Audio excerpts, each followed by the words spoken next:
What's going on, everybody?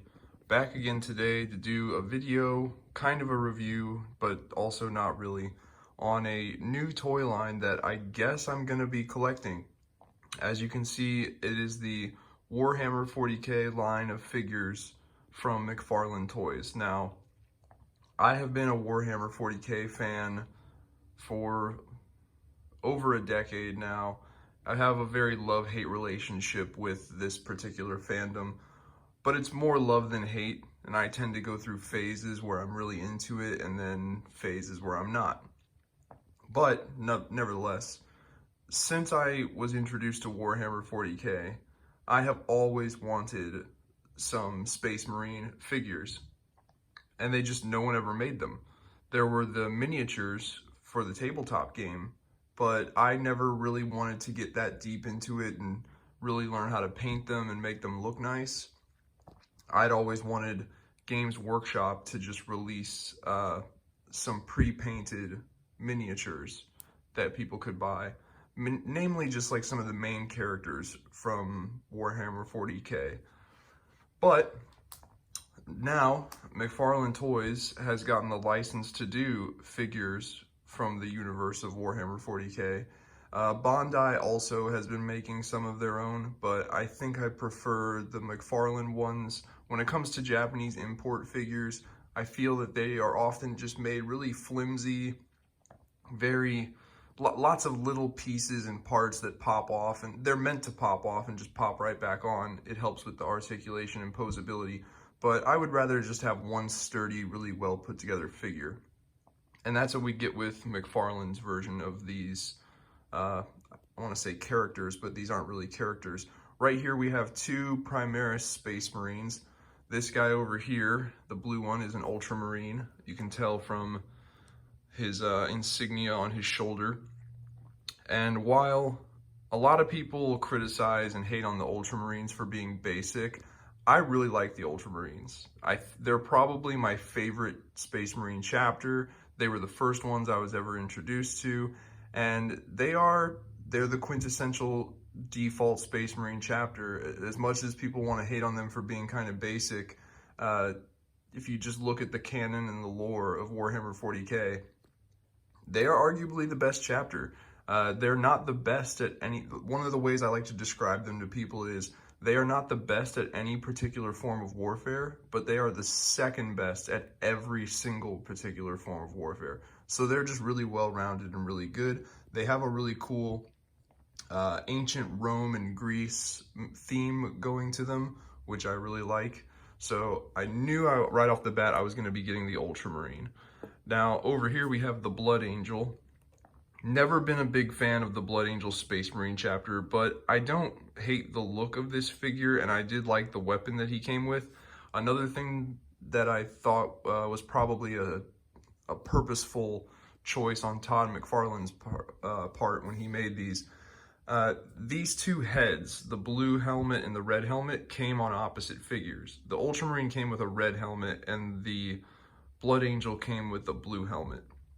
Now, this is canon. This does happen in the story of Warhammer 40K for other purposes to show certain members of a chapter will wear a different colored helmet to show positional authority or rank. So it is canon, and it does fit with the mythos and lore of Warhammer 40K. However, if you're just making a basic Space Marine figure for that chapter, you think you'd make the whole thing match, just at least for the figure. But McFarlane, being the smart businessman as he is, he swapped them, which, like I said, it's lore, it's canon, it's accurate. And in doing so, he kind of created an incentive to buy both. So if you want your just more all blue Ultramarine and all red Blood Angel, you got to get both and swap the helmets, which I did. But that's not a problem for me. I intend to probably buy almost every single figure he makes in this line, just because I've always wanted 40K figures, and now that we've got some, I want the line to be successful.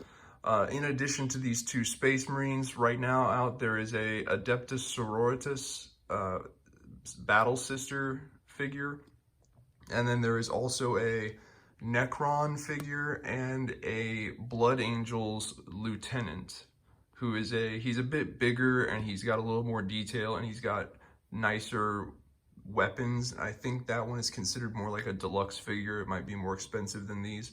And speaking of expense, Todd McFarlane tries to, well, at least lately, he's been trying to keep his, you know, most of his figure lines, excuse me, in the around the $20 to $25 price range.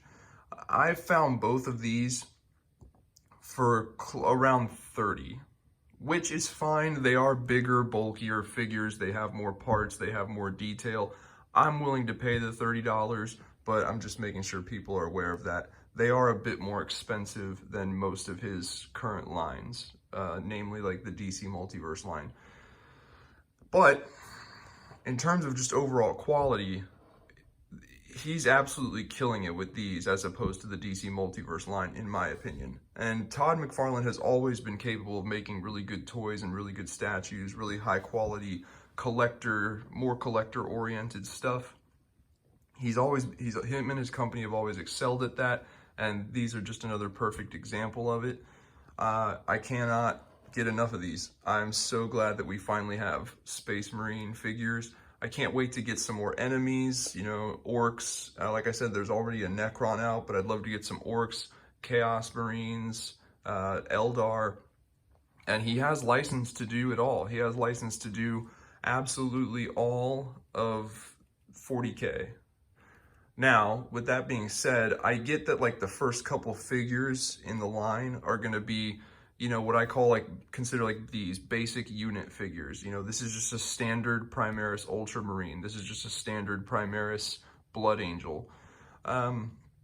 Eventually that's going to get old. You know, the Necron Soldier is a pretty standard Necron Soldier. The Sister of Battle is a pretty standard Sister of Battle.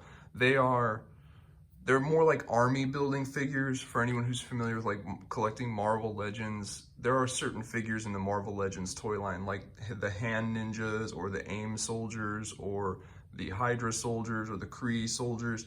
These are designed for collectors who want to buy multiple copies of the figure and build a toy army.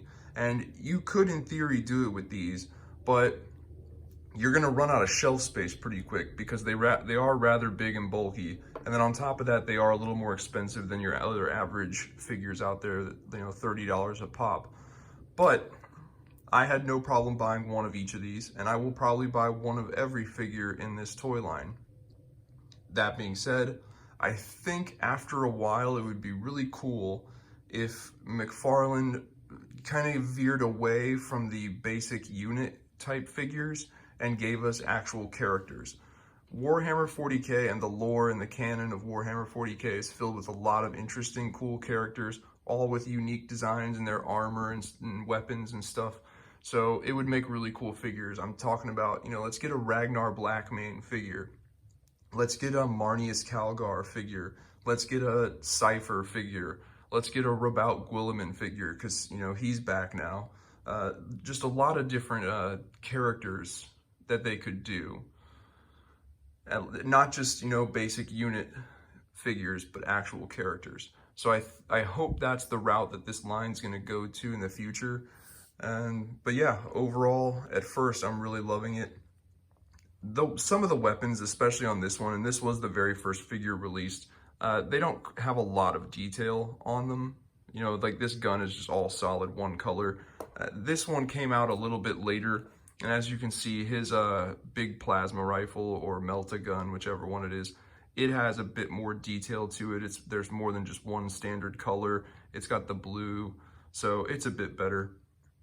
We will see. I hope the detail on the weapons continues to increase. Might have to do some customizing to that chainsword to make it a little nicer looking.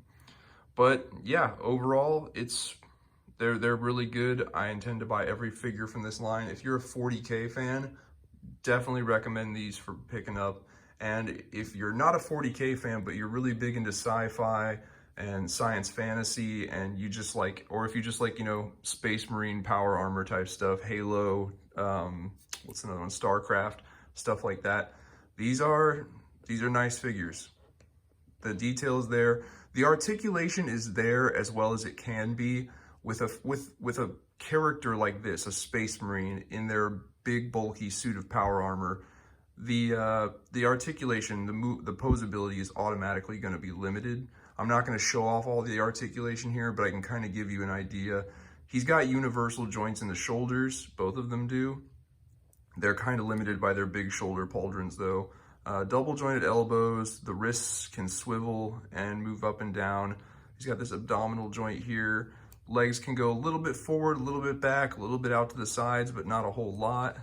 Looks like back here, he does have double jointed knees, and there is some ankle and articulation, and that's about it. Each one of them also did come with a small black base stand, which they don't really need. They're blocky and heavy enough to stand up on their own. And yeah, pretty cool figures. Super happy to have these. I've always wanted Space Marine figures. I've always wanted Warhammer 40K figures in general, and now we've got them. So I cannot say enough good things about them. I highly recommend them to 40K fans and toy collectors alike. Just give you another good look at this guy. Blood Angels insignia. Yep. Very cool. So yeah, that's just my little video on Todd McFarlane's new line of Warhammer 40K figures. Let me know what you guys think. Leave some comments below. Other people out there you liking these figures. Do you prefer these, or do some people out there prefer the Bondi figures?